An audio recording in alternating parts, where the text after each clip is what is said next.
အားလုံးပဲမင်္ဂလာပါကျွန်တော်တို့ကတော့ချင်းပြည်နယ် Morning Break Talk ကကျောင်းသားကျောင်းသူလေးများပဲဖြစ်ပါတယ်ကျွန်တော်တို့က coping with emotion လို့ခေါ်တဲ့စိတ်ခံစားမှုများကို identification ချင်းဆိုတဲ့အကြောင်းအရာကိုတင်ဆက်ပေးသွားမှာဖြစ်ပါတယ်လူရဲလို့ဖြစ်လာပြီဆိုရင်ဘဝမှာခက်ခဲမျိုးစုံနဲ့ကြုံတွေ့ရမှာဖြစ်ပါတယ်ဒီလိုခက်ခဲမျိုးစုံကိုကြုံတွေ့လိုက်ရပြီဆိုရင်လူတိုင်းဟာ emotion လို့ခေါ်တဲ့ခံစားချက်မျိုးစုံကိုခံစားရမှာဖြစ်ပါတယ်ခင်ဗျာလူတိုင်းမှာခံစားချက်ဆိုတာရှိပါတယ်ခုကြည့်နေတဲ့သူတွေကခံစားချက်မရှိတဲ့သူတွေများရှိပါသလားခင်ဗျာဟုတ်ကဲ့လို့ဖြေရင်ဟားမယ်လို့ထင်ပါတယ်ဟုတ်ပါပြီအဲ့တော့အဲ့ဒီ emotion လို့ခေါ်တဲ့ခံစားချက်ရဲ့အတိတ်ပဲဖွင့်ဆိုချက်လေးကိုပြောပြပေးသွားမယ်ဖြစ်ပါတယ်ခင်ဗျာ emotion လို့ခေါ်တဲ့စိတ်ခံစားမှုဆိုတာနှိမ့်သက်စရာမနှိမ့်သက်စရာဝတ္ထုတစ်ခုတော့မဟုတ်အခြေအနေတစ်ခုနဲ့ထိတွေ့ဆက်ဆံရမှာဖြစ်ပေါ်လာတဲ့စိတ်ပိုင်းဆိုင်ရာအခြေအနေတော့မဟုတ်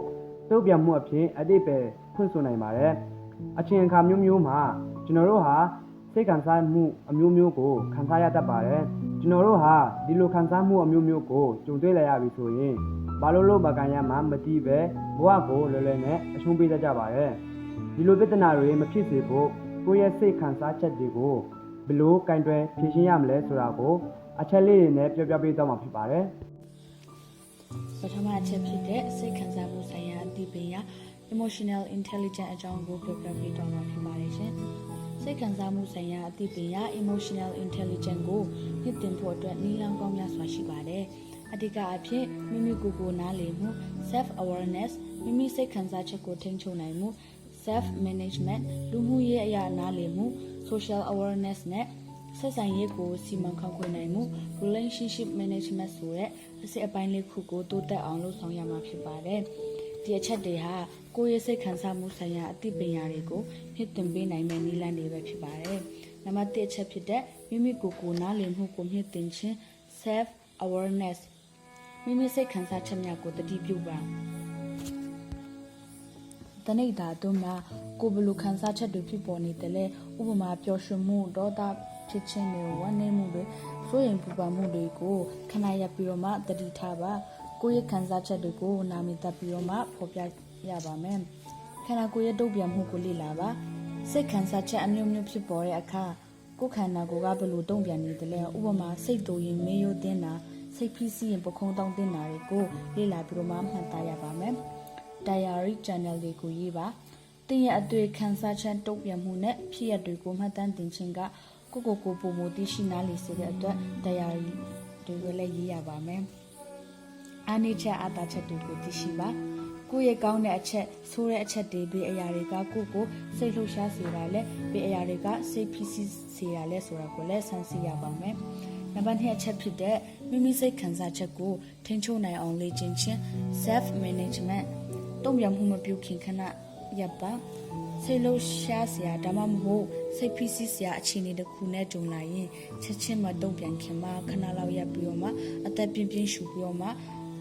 စဉ်းစားဆင်ခြင်ပြီးတော့မှတုံ့ပြန်မှုကိုပြန်လေလို့ရပါမယ်စိတ်ဖိစီးမှုကိုကြမ်းမှစွာစီမံခန့်ခွဲပါတရားထိုင်ခြင်းအနားယူခြင်းကိုလက်လှုပ်ရှားမှုပြုလုပ်ခြင်းစတာတွေနဲ့စိတ်ဖိစီးမှုတွေကိုလျှော့ချစေပါတယ်မိမိလုပ်ရအတွက်တာဝန်ယူပါအမှားလုံးမိရင်ဖြစ်စေတစုံတယောက်ကိုထိခိုက်မိရင်ဖြစ်စေရှောင်လွှဲမနေပဲနဲ့တာဝန်ယူပြီးမှတောင်းပန်တတ်ပါစေနံပါတ်3အချက်ဖြစ်တဲ့လူမှုရေးရာနားလည်မှုအမြင့်တင်ခြင်း social awareness တက်ကြစွာနားထောင်ပါ active listening သူတို့ဘာစကားပြောနေချိန်မှာအာရုံစိုက်ပြီးနားထောင်ပါပြန်ပြောမယ့်အရာကိုစဉ်းစားမနေပဲသူတို့ရဲ့ခံစားချက်ကိုပါနားလည်အောင်ကြိုးစားပါကိုချင်းစာတရားမွေးမှုပါအခြားသူတို့ရဲ့နေရာမှာဝင်ရောက်ခံစားကြည့်ပါသူတို့ရဲ့အမြင်ခံစားချက်နဲ့အခြေအနေကိုနားလည်ပြဖို့ကြိုးစားပါစကားမပါတော့အမူအရာများကိုသတိပြုပါလူတို့ရဲ့ကိုဟန်အမူအရာအတနဲ့အတထားနဲ့မျက်နှာအမူအရာတွေကနေသူတို့ရဲ့စစ်မှန်တဲ့ခံစားချက်ကိုဖတ်တတ်အောင်လေ့ကျင့်ပါနံပါတ်4ဆက်ဆံရေးကိုစီမံခန့်ခွဲနိုင်အောင်လေ့ကျင့်ခြင်း relationship management အမြင်မတူညီမှုများကိုကြာမှစွာဖြေရှင်းပါ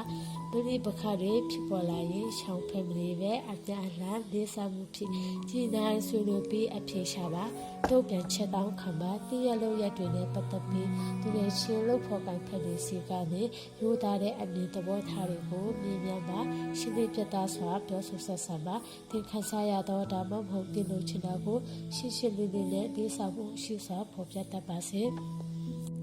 အရေးကြီးတဲ့အချက်နောက်တစ်ချက်ကတော့စိတ်ခံစားမှုဆိုင်ရာအသိပညာကိုမြင့်တင်ခြင်းနဲ့အချိန်ယူရမည့်ရည်ရှင်လုပ်ငန်းစဉ်ဖြစ်သောကြောင့်နေ့စဉ်ပုံမှန်လေ့ကျင့်မှုတွေနဲ့မိမိကိုယ်ကိုစမ်းစစ်မှုတွေပြုလုပ်တာချင်းဖြင့်တိုးတက်အောင်မြင်လာမှာဖြစ်ပါတယ်။ဒုတိယချက်ဖြစ်တဲ့စိတ်ခံစားမှုများကြောင့်ဖြစ်ပေါ်လာသည့်စိတ်ဖိစီးမှုကိုရှော့ချရန်နည်းလမ်းများရှာဖွေခြင်းကိုပြောပြပေးသွားမယ်ဖြစ်ပါတယ်ရှင်။စိတ်ခံစားမှုကြောင့်ဖြစ်ပေါ်လာသည့်စိတ်ဖိစီးမှု emotional state ကိုရှော့ချဖို့အတွက်နည်းလမ်းကောင်းများစွာရှိပါတယ်ရှင်။အဓိကအားဖြင့်စိတ်ဖိစီးမှုကိုဖြစ်စေတဲ့စိတ်ခံစားချက်တွေကိုအတိအမှပြုခြင်းကျောင်းမှာစွာစီမံခန့်ခွဲခြင်းနဲ့နေထိုင်မှုပုံစံကိုပြောင်းလဲခြင်းစတဲ့နည်းလမ်းတွေနဲ့ချင်းကပ်နိုင်ပါတယ်ရှင်။ပထမအချက်အနေနဲ့စိတ်ပိုင်းဆိုင်ရာကိုဘယ်လိုစီမံခန့်ခွဲရမလဲဆိုတဲ့နည်းလမ်းတွေကိုပြောပြပေးသွားမယ်ဖြစ်ပါတယ်ရှင်။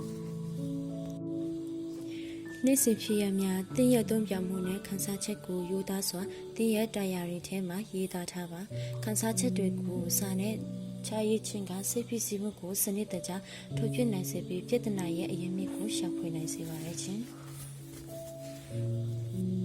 နံပါတ်2ချက်အနေနဲ့ကိုယ်ခန္ဓာနဲ့နေထိုင်မှုပုံစံကိုပြောင်းလဲခြင်း physical and lifestyle change ပုံမှန်ကိုယ်လက်လှုပ်ရှားမှုကိုပြုလုပ်ပါ exercise ပြေးခြင်းလှလျှောက်ခြင်းဒါမှမဟုတ်ကခွန်ခြင်းစတဲ့လှုပ်ရှားမှုတွေဟာစိတ်ခံစားမှုကောင်းစေတဲ့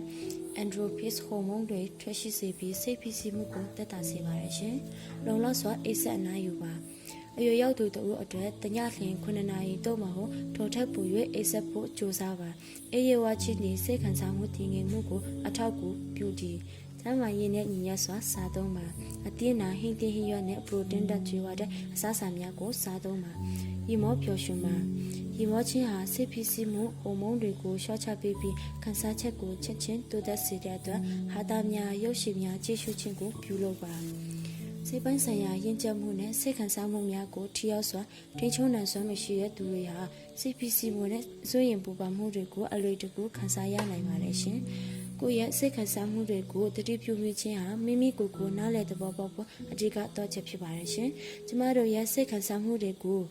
ကောင်းကောင်းတည်ပြုမိခြင်းဟာကျမတို့ကိုပုံမယုံကြည်မှုရှိစေမှာဖြစ်ပါရဲ့ရှင်။အပေါ်မှာပြောပြပေးသွားတဲ့နည်းလမ်းများထဲမှာအသင့်အတွက်အသင့်တော်ဆုံးဖြစ်မဲ့နည်းလမ်းကိုရွေးချယ်ပြီးချက်ချင်းစတင်လေ့ကျင့်ဖို့အကြံပြုလိုပါတယ်ရှင်။ကျွန်တော်တို့ရဲ့ project ပြုလုပ်တာဒီမှာတင်ပြီးဆုံးသွားပါခင်ဗျာ။ခုလိုစိတ်ရှိတည်ခံပြီးကြည့်ရှုပေးကြတဲ့ဒီချက်ထုံးတဲ့တကွာတကယ်ချင်းများအားလုံးကိုအထူးပဲကျေးဇူးတင်ပါကြောင်းပြောကြားရင်းကျွန်တော်တို့ရဲ့အစီအစဉ်လေးကိုဒီမှာတင်အဆုံးသတ်လိုက်ပါခင်ဗျာ။